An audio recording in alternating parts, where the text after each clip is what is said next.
Andrew Jackson.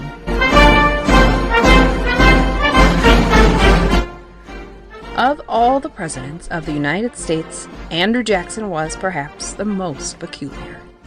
He was of Scotch-Irish descent, his parents coming to this country in 1765 from Ireland and settling in the northern part of South Carolina on the Waxhaw Creek.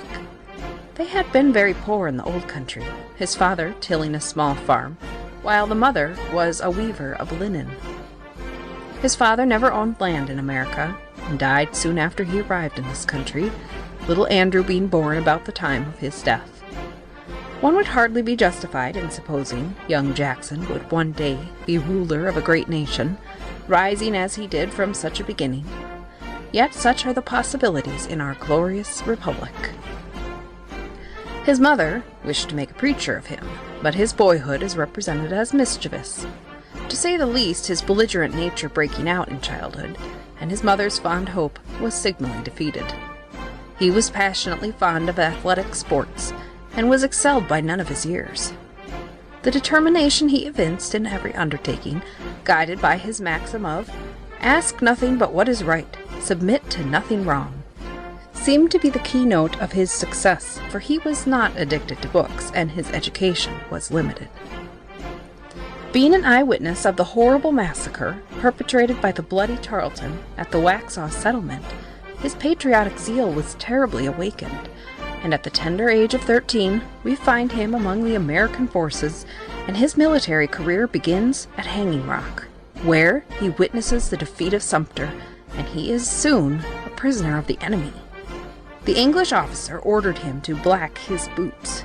At this, all the lion in young Jackson is aroused, and he indignantly refuses, whereupon the officer strikes him twice with his sword, inflicting 2 ugly wounds, one on his arm, the other on his head.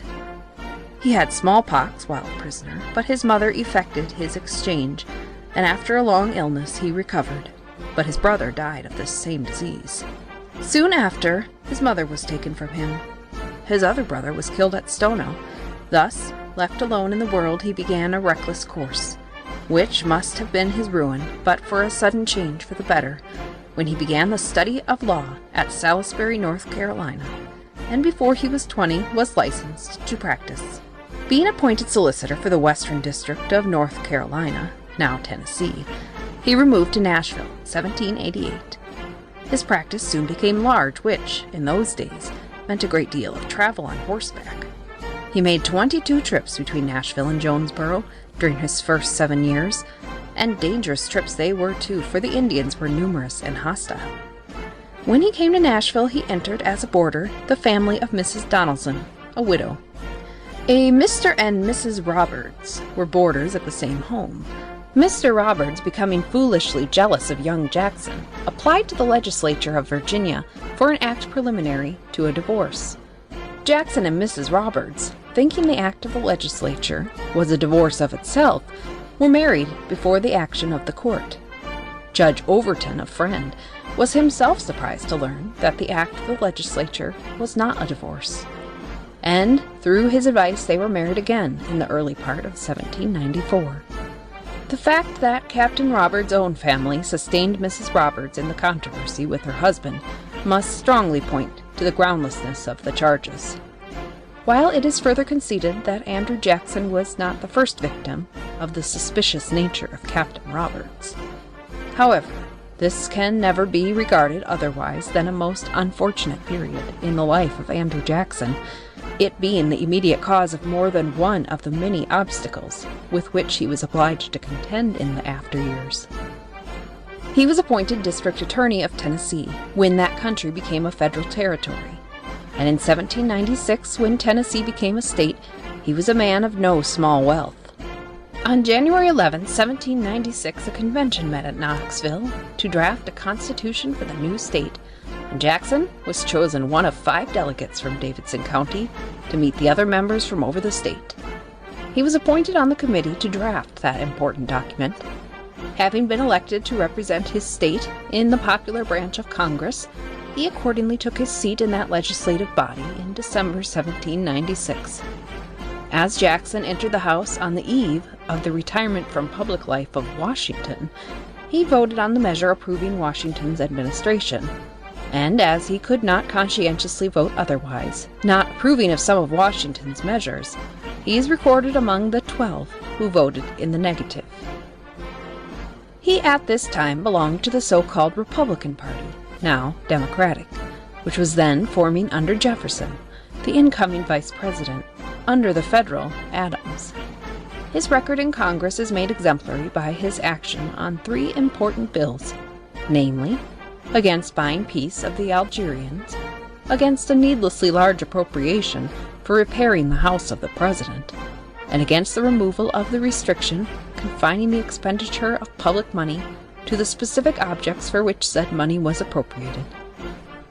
As would be natural, such a course was highly approved by his constituents, and he was made a senator in 1797.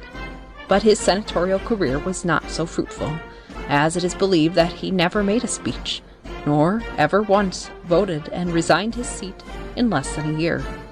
He was elected a justice of the Supreme Court of Tennessee, but he did nothing remarkable here either, as none of his decisions remain.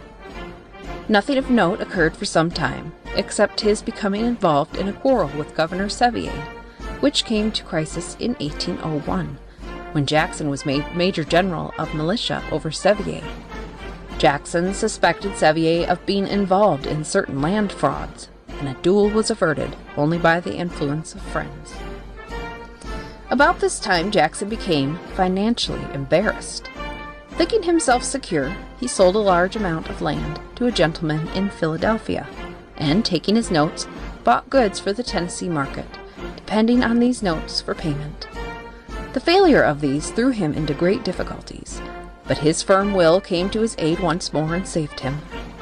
He immediately resigned the position of judge and sold land enough to clear himself from debt. He is said to have now removed to what subsequently became known as the Hermitage, taking all his slaves and dwelling in a log house. He extended his business, being now at the head of the firm of Jackson, Coffee, and Hatchings. This was a trading firm, raising wheat, corn, cotton, mules, cows, and horses, it being a concern whose business extended to New Orleans, but it lost money and finally came to an end, although through no fault of Jackson, as he generally carried to success whatever he personally managed, and this embarrassment grew out of reckless proceedings during his absence. We now come upon another dark page of Jackson's life. During the year 1806, a quarrel was started, which led to the death of Charles Dickinson. This is one of his quarrels resulting indirectly from the manner in which he became married to Mrs. Roberts. This Dickinson had spoken offensively of Mrs. Jackson. He once retracted his words and renewed them. In the meantime, Jackson became involved in a quarrel with a man by the name of Swan over the terms of a horse race, and Jackson used some strong language relative to Dickinson, whose name had been meaningly introduced. Jackson's words were carried to Dickinson, as it appears he had intended. Afterward, the quarrel with Swan resulted in a barroom fight, it is said, begun by Jackson. About this time, Dickinson wrote a very severe attack on Jackson and published it. Jackson challenged him, and the parties met a long day's journey from Nashville, on the banks of the Red River in Logan County, Kentucky. Dickinson was a very popular man in Nashville, and he was attended by a number of associates. Dickinson's second was a Dr. Calais, Jackson's General Overton.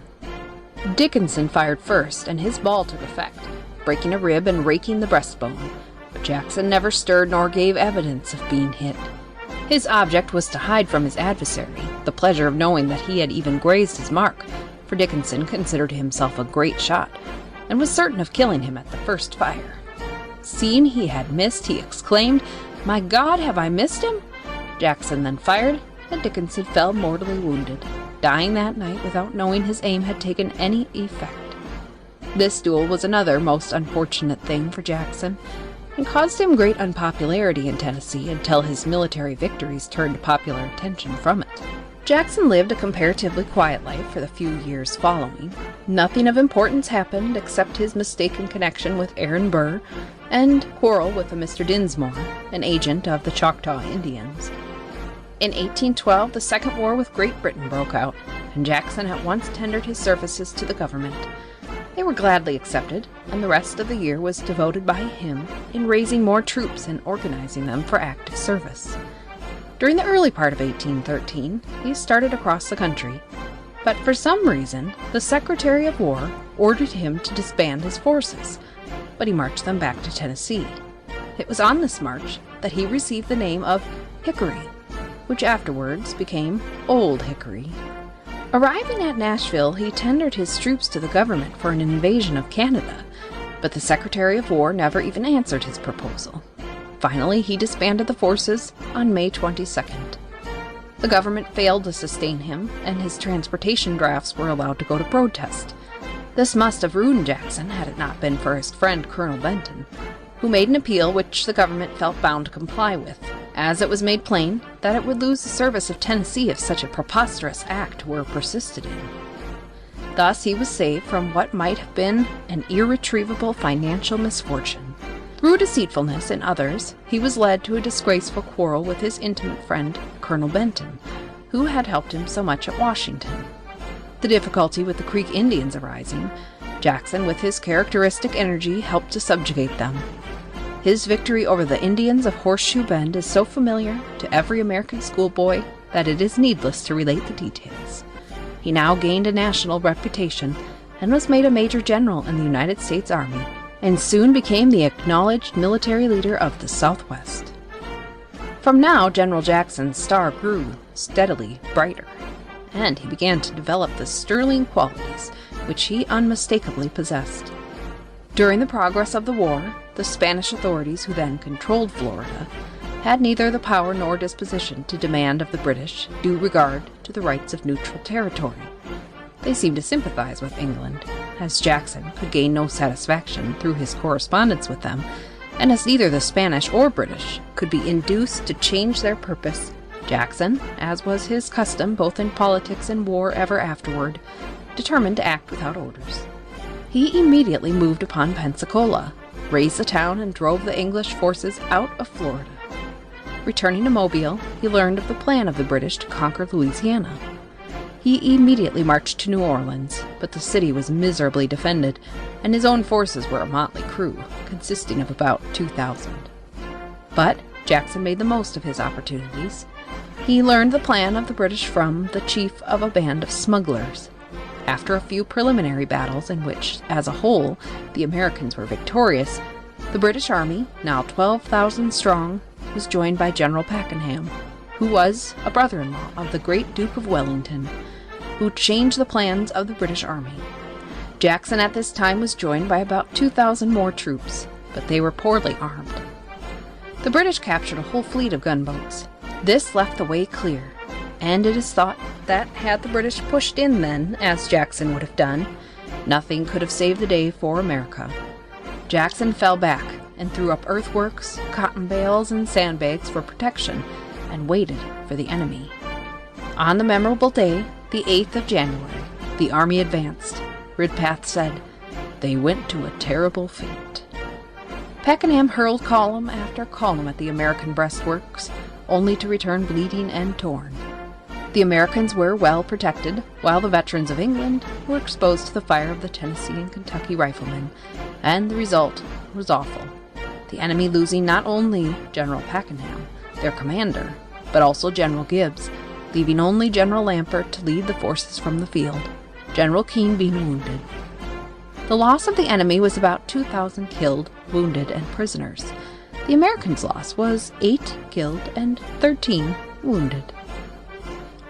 This battle was a most fortunate thing for Jackson, for the reputation this gained for him, added to that already gained in deciding forever the white man's supremacy in America, undoubtedly made him President of the United States.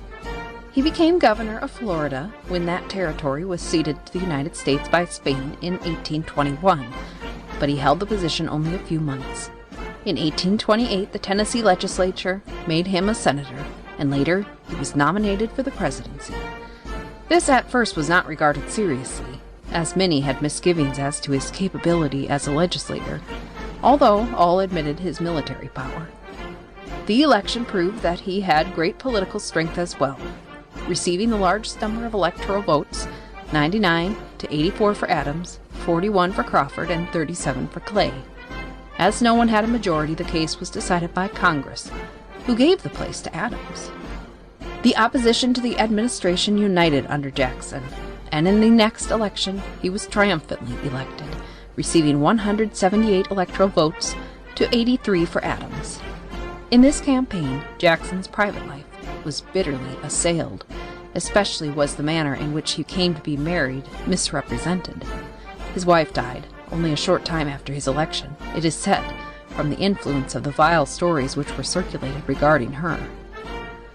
He entered upon his duties as president with his characteristic firmness.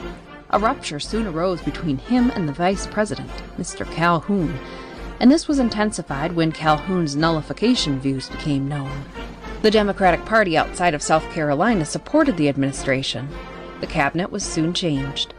During his administration, over 1,700 removals from office were made, more than had occurred in all previous administrations. His appointments gave much offense to some, and with a degree of reason, it must be admitted, as they were selected wholly from his political friends, notwithstanding his previously avowed principles, which were implied in his advice to Mr. Monroe on the selection of his cabinet. However, some allowance should be made, as Jackson had a seeming rebellion on hand, and one could hardly blame him for desiring men on whom he knew he could depend in the promised hours of peril. The tariff laws were especially obnoxious to South Carolina of the southern states.